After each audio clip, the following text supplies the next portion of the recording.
Cycle tracks గా tech వీధులు నగరవాసులని గుప్పిట్లోకి తీసుకుంటున్న సైక్లింగ్ ట్రెండ్.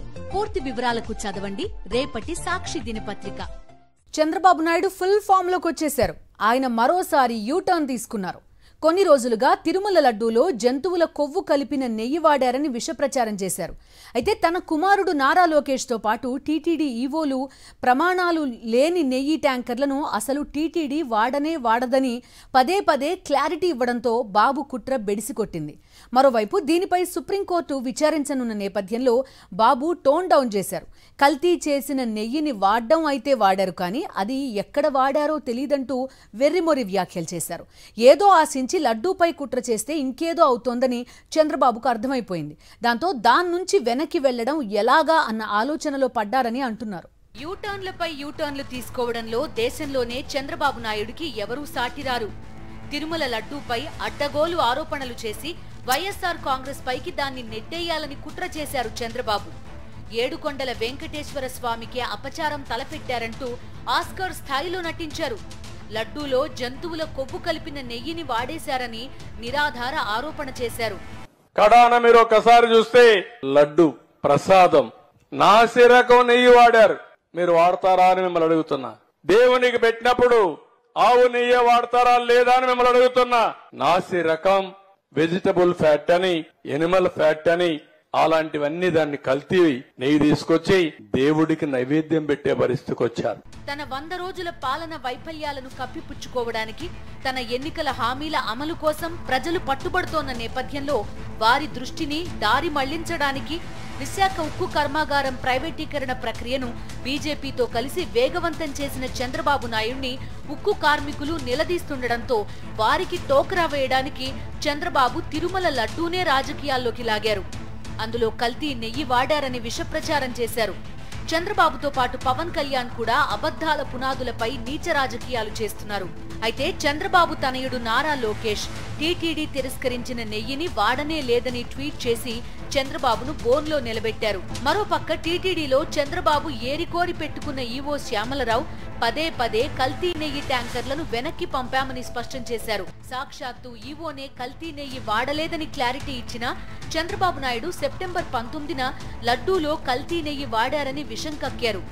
దగ్గర పెట్టే ప్రసాదం అపవిత్రం చేసే విధంగా ఓసారి బాధేస్తుంది. నాసి రకమైన ఇంగ్రీడియంట్సే కాకుండా ఎనిమల్ ఫ్యాట్ కూడా వాడారని, ఏది గీకు బదులు. సెప్టెంబర్ 19న చంద్రబాబు ఈ అబద్ధం ఆడితే ఆ మర్నాడే ఈవో శ్యామలరావు కల్తీ నెయ్యి ట్యాంకర్లు తిప్పి పంపేశామని మరోసారి క్లారిటీ ఇచ్చారు. అంతేకాదు టీటీడీలో సమగ్ర దర్యాప్తు చేపట్టిన ఈవో శ్యామలరావు ప్రభుత్వానికి ఒక నివేదిక సమర్పించారు. అందులోనూ కల్తీ నెయ్యిని వాడలేదని, మొత్తం 4 ట్యాంకర్ల నెయ్యిని వెనక్కి పంపడమే కాకుండా సరఫరా చేసిన డైరీకి షోకాజ్ నోటీస్ ఇచ్చామని స్పష్టం చేశారు. అయినా చంద్రబాబు తన అబద్ధాన్ని కొనసాగించారు. 4 ట్యాంకర్స్, అప్పటికే 4 ట్యాంకర్స్ వచ్చేసాయి, దాన్ని వాడారు.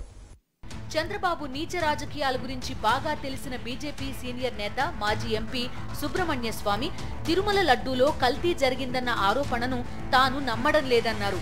అయితే కోట్లాది మంది భక్తుల మనోభావాలను దెబ్బతీసిన చంద్రబాబు నాయుడి అసత్య ఆరోపణల నిగ్గు తేల్చాలని ఆయన కంకణం కట్టుకున్నారు. దీనిపై న్యాయ విచారణ జరిపించాలని, అది సుప్రీంకోర్టు పర్యవేక్షణలో జరగాలని సర్వోన్నత న్యాయస్థానంలో పిటిషన్ దాఖలు చేశారు. సుప్రీంకోర్టు సమక్షంలో న్యాయ విచారణ జరిగితే తన బండారం బయటపడుతుందని చంద్రబాబుకు అర్థమైంది. తాను కేవలం సిట్ దర్యాప్తుతో తన తప్పులు కప్పిపుచ్చుకుందామనుకుంటే సుప్రీం న్యాయ విచారణకు ఆదేశిస్తే అసలు నిజాలు వెలుగులోకి వస్తాయని చంద్రబాబుకు అర్థమైంది. అప్పట్నుంచి కంగారు మొదలైంది. మరోవైపు టీటీడీ లడ్డూపై చంద్రబాబు చేస్తోన్న ఆరోపణలకు ఆధారాలు లేవని బీజేపీ అనుబంధ సంఘ్ పరివార్, విశ్వ హిందూ పరిషత్ కూడా స్పష్టం చేయడంతో బాబు ఆరోపణల్లో నిజం లేదని భక్తులకు అర్థమైంది. ఇదేదో తన విష ప్రచారాన్ని రట్టు చేసేలా ఉందనుకున్న చంద్రబాబు యూటర్న్ తీసుకున్నారు. కల్తీ నెయ్యి వాడడమైతే వాడారు, కానీ అది ఎక్కడ అనే అంశం వేరే విషయం అంటూ వ్యాఖ్యానించారు. వెంకటేశ్వర స్వామి కలియుగ దేవుడికి ఎలాంటి అపచారం, ఆ గీ అయితే వాడారు, ఎక్కడ వాడారనేది ఇంకొక విషయం. గీ అయితే వాడారు, ఆ గీ అయితే వాడారు, ఎక్కడ వాడారనేది ఇంకొక విషయం. గీ అయితే వాడారు. విన్నారుగా, కల్తీ నెయ్యి వాడారట, కానీ లడ్డూలో కాదట. సో తిరుమల లడ్డూలు అపవిత్రం కాలేదని చంద్రబాబే ఒప్పుకున్నారు కదా. మరి కొద్ది రోజుల ముందు లడ్డూలో కల్తీ నెయ్యి వాడారని, అందులో జంతువుల కొవ్వు కలిసిందని చంద్రబాబు ఎలా ప్రచారం చేశారు? నోటికొచ్చిన అబద్ధం ఆడేశారా, లేక నీచ రాజకీయ కుట్రలో భాగంగా అలా వాగేశారా? లడ్డూలో వాడకపోతే ఆ నెయ్యిని ఇంకెక్కడ వాడారు? చంద్రబాబు ఇంటికేమైనా తీసుకెళ్లి వాడి ఉంటారా, లేక మిత్రపక్షాల నేతలైన పవన్ కళ్యాణ్ కు, దగ్గుబాటి పురంధేశ్వరికి ఆ నెయ్యిని పంపారా అని ఆధ్యాత్మికవాదులు నిలదీస్తున్నారు. టీడీపీ, జనసేన, ఏపీ బీజేపీ కలిసికట్టుగా పన్నిన విషకుట్ర కాస్త భగ్నమయ్యే సమయం ఆసన్నమవడంతో ఇప్పుడు కూటమి నేతల్లో వణుకు మొదలైంది. దీని నుంచి ఎలా బయటపడాలా అన్న ఆలోచనలో పడ్డారు చంద్రబాబు. బహుశా మరో డీవియేషన్ పాలిటిక్స్ తో దీన్ని దారి మళ్లిస్తారేమో అంటున్నారు రాజకీయ పండితులు.